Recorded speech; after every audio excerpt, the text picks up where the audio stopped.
There's a book out.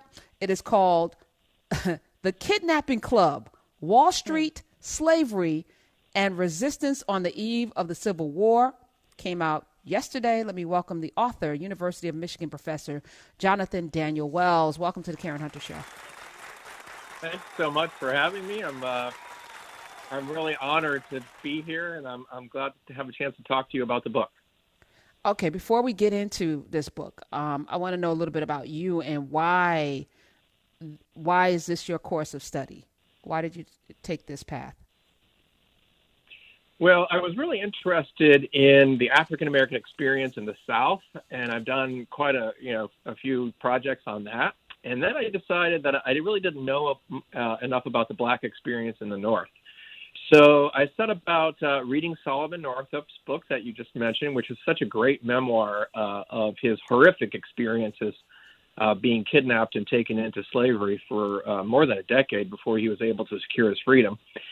And I suspected that there were other cases like that, and I really wanted to understand the Black experience in the North and what kind of communities folks had created, and how precarious freedom was for people of color here in the years before the Civil War. So that's really what led to a book I had done previously, and then research on that book led me to the topic of this particular book, which is about a group of New Yorkers who were engaged in kidnapping African Americans from the streets of New York City and from the ships around New York Harbor, and effectively turning them into property. So it was a pretty tough story to research and write about, especially since so many times kids were involved.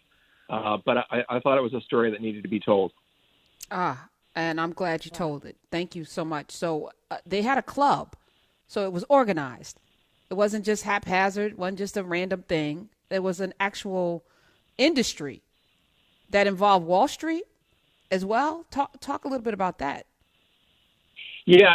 So the reason why Wall Street is in the title is because, we don't often think of New York City as a place that was, detrimental to Black freedom. I mean, New York City, right, is this great metropolitan, multicultural place. And of course, Brooklyn is too. But, that rich, diverse history that we associate with Brooklyn and New York City actually harbors a much more dark past. And, that's true of the nation as a whole, but it's particularly true of New York City. And in the book, I say that New York City is the most pro-slavery, pro-South city north of the Mason-Dixon line. And that's a pretty strong statement to make. Uh, Especially since but Jersey, the Garden State, is right below, right there with yeah, its own. you know, yeah, I'm sorry. You're absolutely right. New Jersey, the same applies there too. But it's because that so much of Wall Street's success depended on making Black bodies expendable. I mean, that's really what the book is about. Because they were relying, New Yorkers, rich white New Yorkers, were relying on the cotton trade with the South.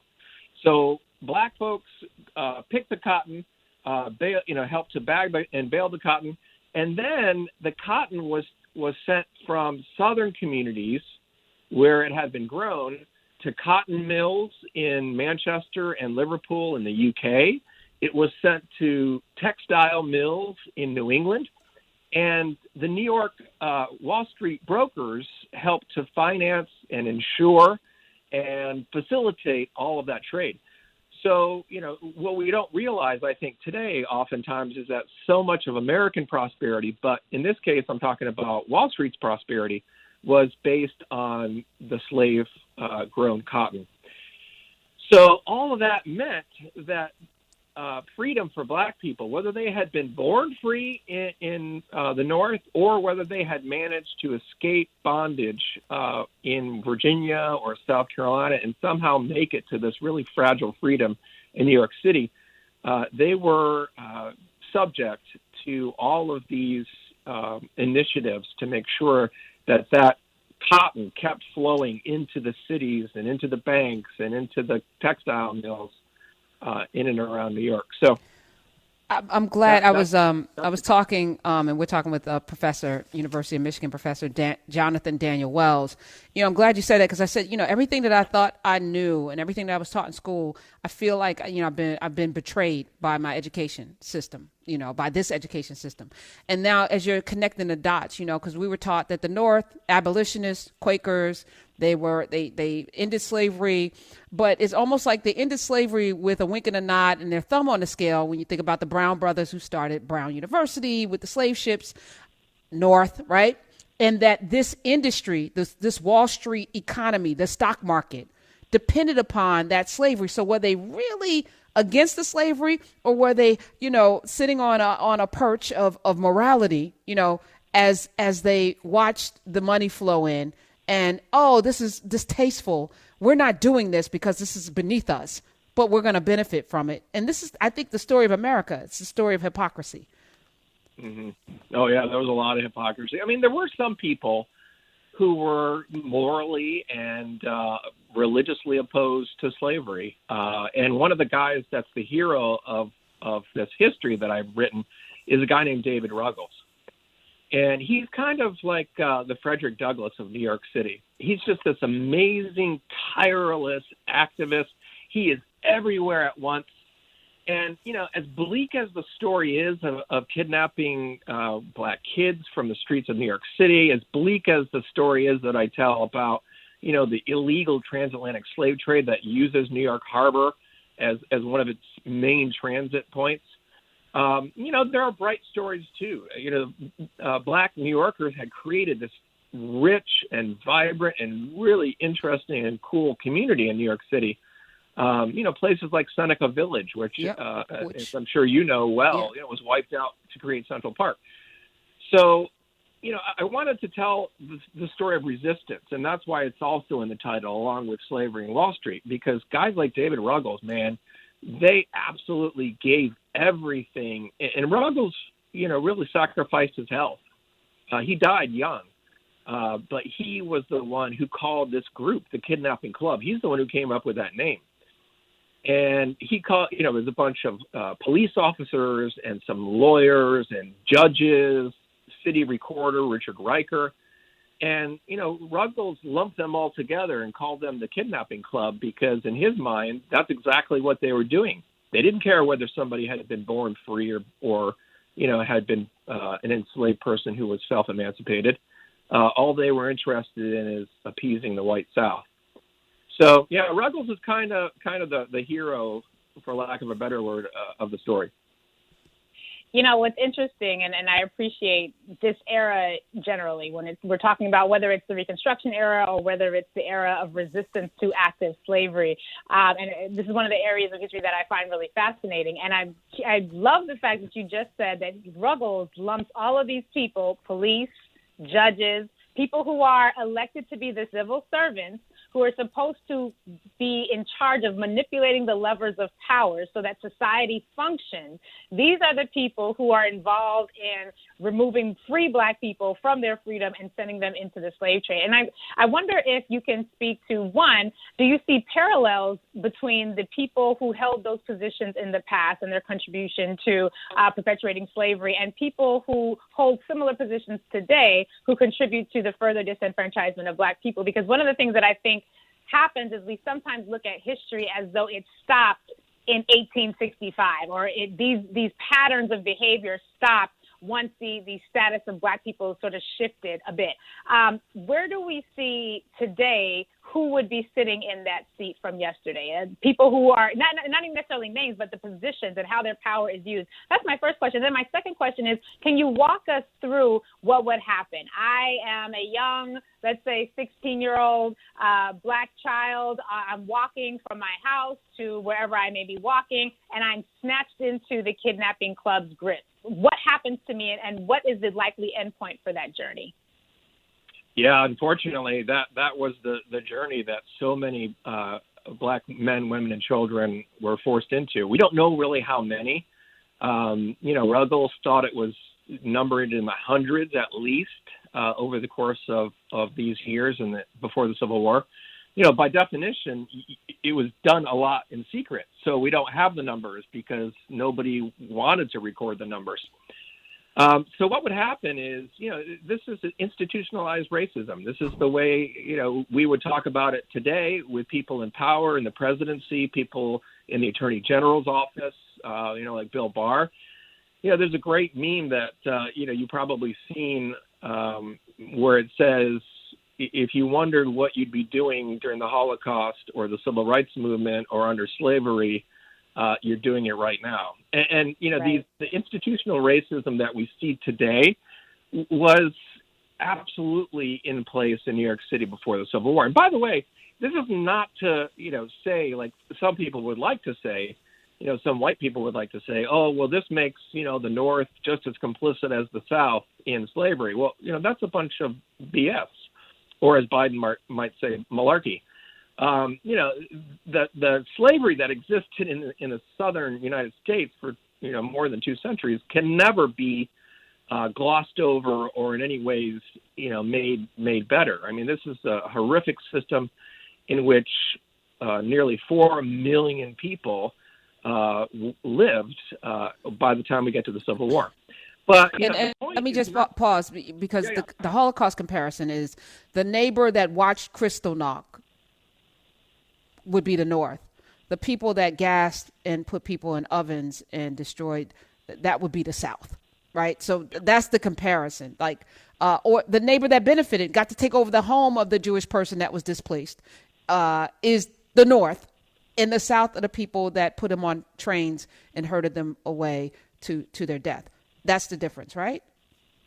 That's I think that's an apt analogy. And, in some ways, the New York institutionalized racism before the Civil War really actively facilitated all this. I mean, they weren't just bystanders. They were involved deeply in what they saw as a requirement of the Constitution, right? Because in the Constitution itself, I mean, this is part of the institutionalized racism that's in the American DNA.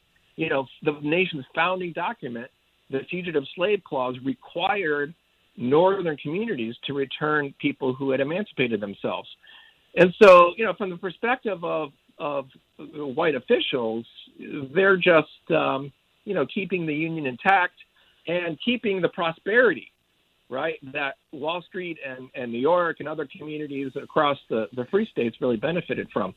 But let's not mistake, this as somehow, putting northern communities in the exact same category as the horrific, long-standing, strongly racist and violent system of the American South. But that's true. But at the same time, New York only ends slavery in 1827. So it's less than 40 years before the Civil War. So it's not like, perhaps that is true for that period of time where slavery was abolished in the state of New York. But there was an expansive, collaborative, mutually beneficial relationship between northern states and southern states. And as you outlined the history between, the cotton grows here, it's made and produced here. And, even if we didn't see massive plantation slavery in many areas of the North, you were still able to own a person and they could work in your home. And it was still aspirational, much the way that people who don't own homes today, for example, want one. It can be mortgaged against. It becomes an asset. So even if you can't have one, it is still a system to which many Americans aspire to participate. And I would even underscore, because I'm reading Ta-Nehisi Coates' The Water Dancer, and I was thinking this morning when I was reading that the only reason why the North didn't have the massive enslavement was because of the climate. The climate wasn't rich for you to have people tending your acreage, in the same way. So it wasn't, prudent necessarily to have 300 enslaved people in New York, New Jersey, Connecticut. It just didn't make any sense. Sure. The climate wouldn't uphold it. But you're right, Loree, 866-801-8255. We're talking with Jonathan Daniel Wells. His book is called The Kidnapping Club, Wall Street Slavery and Resistance on the Eve of the Civil War.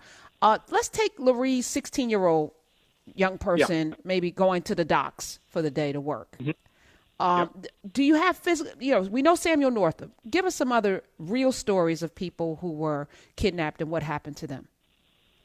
Well, I'll mention a couple. There's a bunch of them in the book, and they're all horrific in their own way. But Henry Scott was a 7-year-old kid, and he's working at his desk at school.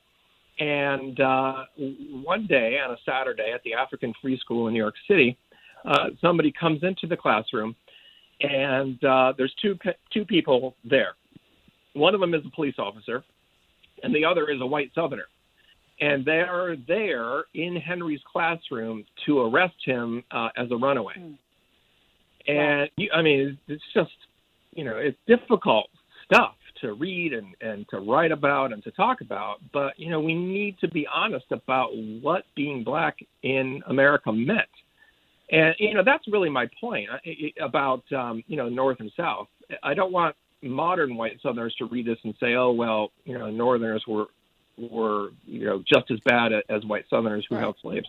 Who was Henry Scott though? Who was he? Where were his parents? How did he? Yeah, if he ran away, how at 7? Where did he? At 7, where did he run from? Yeah, from where? He was. This was according to the white version of the story, right? The police officer and the white slave owner.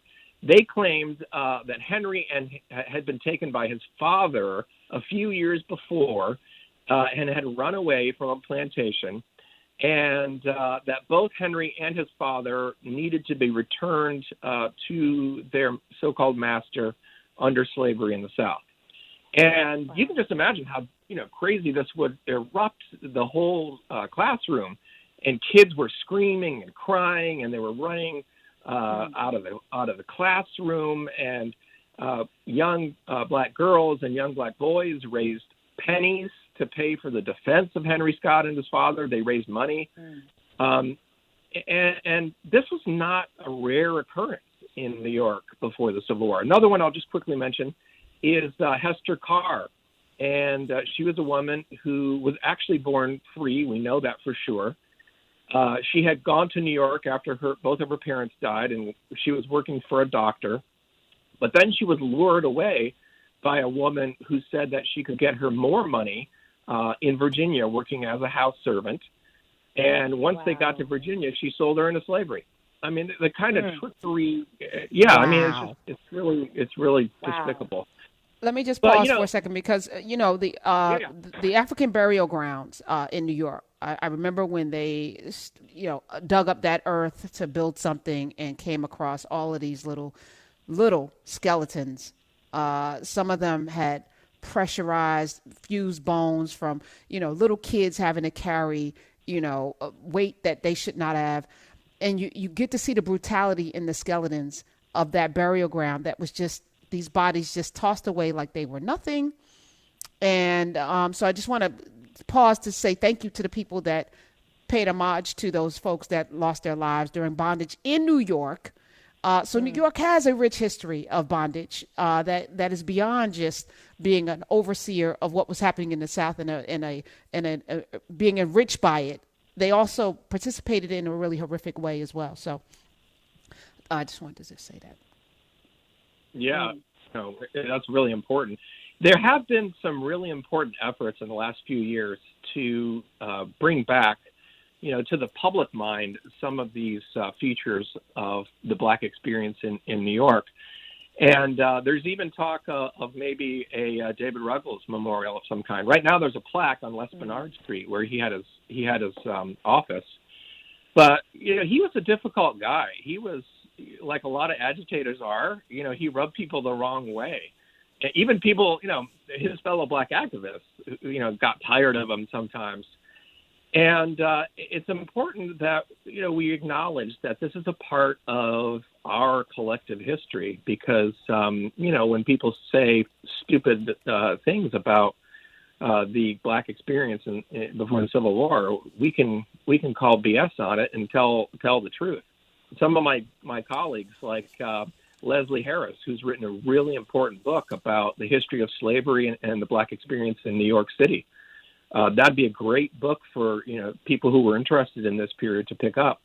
I first learned about David Ruggles through one of my colleagues named Graham Hodges, who wrote this amazing biography of David Ruggles. So, There is some work that's been done to as you say, Karen, about the African burial ground and making New Yorkers more aware of their past. But I think we've got a long way to go.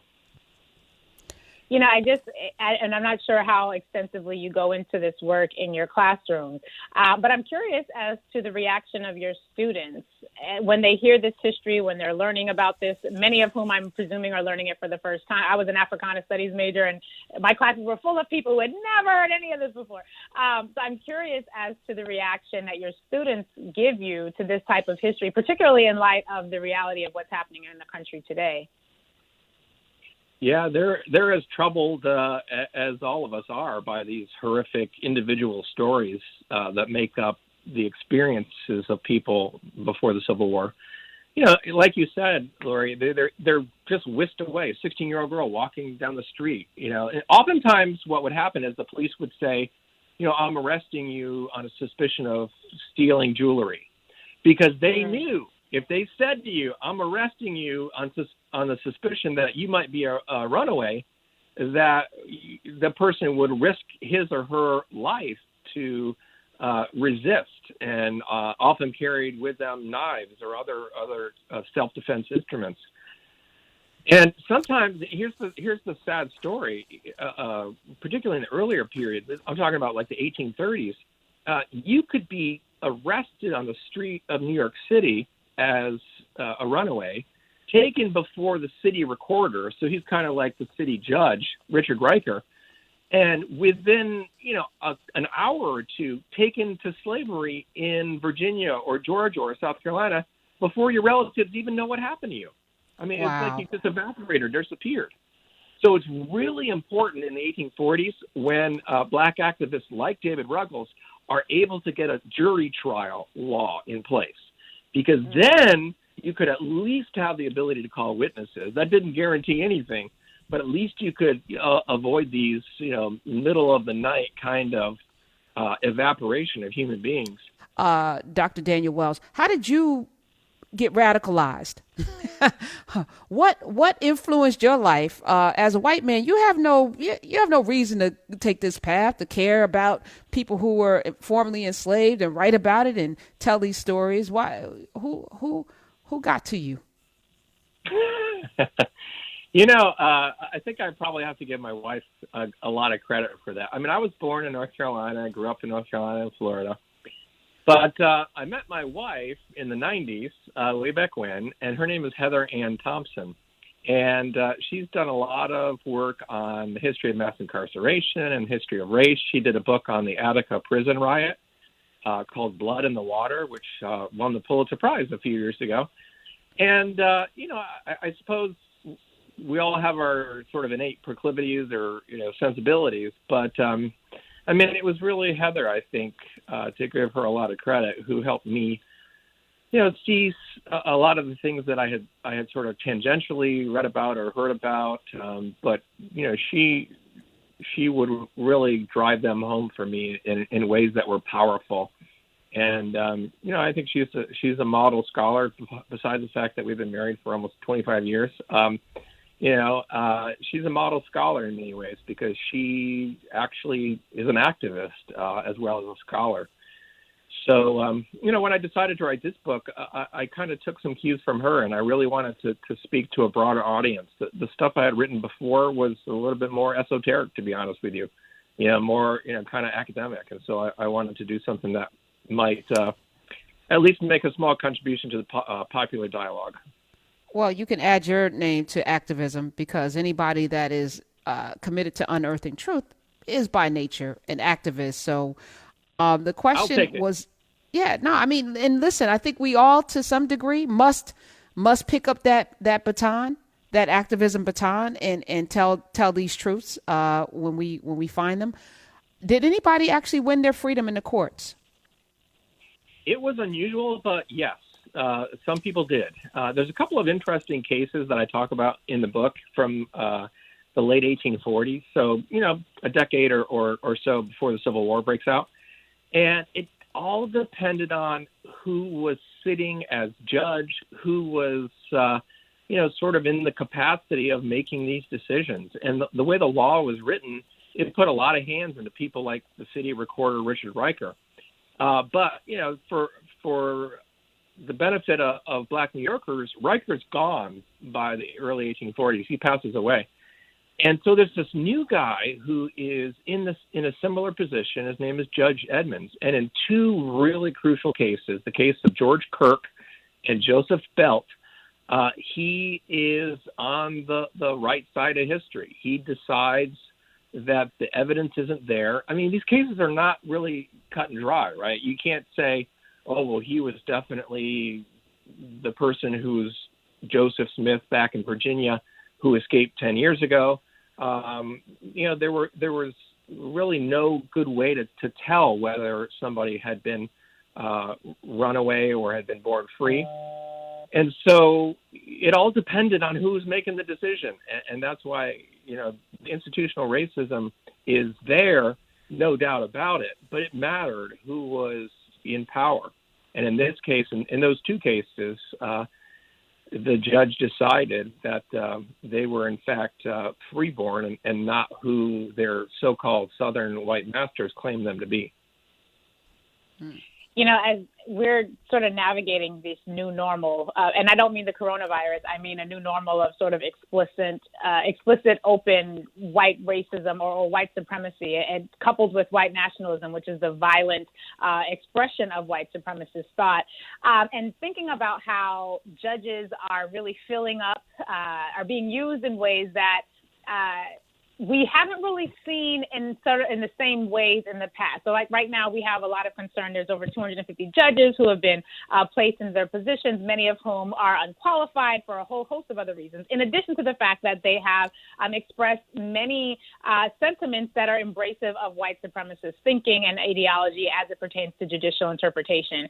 And I guess, and not, asking you to be a lawyer, but I guess I'm curious to know what your perspective is on how the legal system can be used to either grant freedom or take it away in a heartbeat. And because when you were talking about the people coming into the classroom, I'm reminded of a case that my law center was involved in the 80s, where we were literally trying to stop Black parents from having their children snatched from their homes under very similarly suspicious, you're a bad parent, really you're poor, you don't have a babysitter, you can't afford for childcare. So thinking about the ways that legal actors have been used to really give life to what we saw during the 1840s, 1850s. How do you see parallels to that today, and what should we be thinking about as it pertains to resistance? Well, the judges that we're being inflicted with right now are unfortunately going to be there for a long time. And this is going to be, for those of us who believe in social justice, this is going to be the repercussions of one of the many horrific repercussions of the Trump presidency. But really quick, about what happened before the Civil War, the Southern District of New York was really a place that was unfriendly to Black people in this period. There was another judge by the name of Samuel Betts, and he's sort of in charge of deciding all these maritime cases, that people are using New York City as a port in the slave trade. And the fact that he is clearly on the side of white Southerners and the slave traders makes a huge difference. So the sorry story is that there are a lot of similarities between the antebellum period and the current environment. And we're going to have to come to terms with that in the next several decades. That's stunning and sad, but elections have consequences, and that's why we have to vote and keep being vigilant. Let me thank you for your work, sir. Let me thank you, Jonathan Daniel Wells. The book is The Kidnapping Club: Wall Street, Slavery, and Resistance on the Eve of the Civil War. Thank you so much for being here, and thank you for the work that you're doing.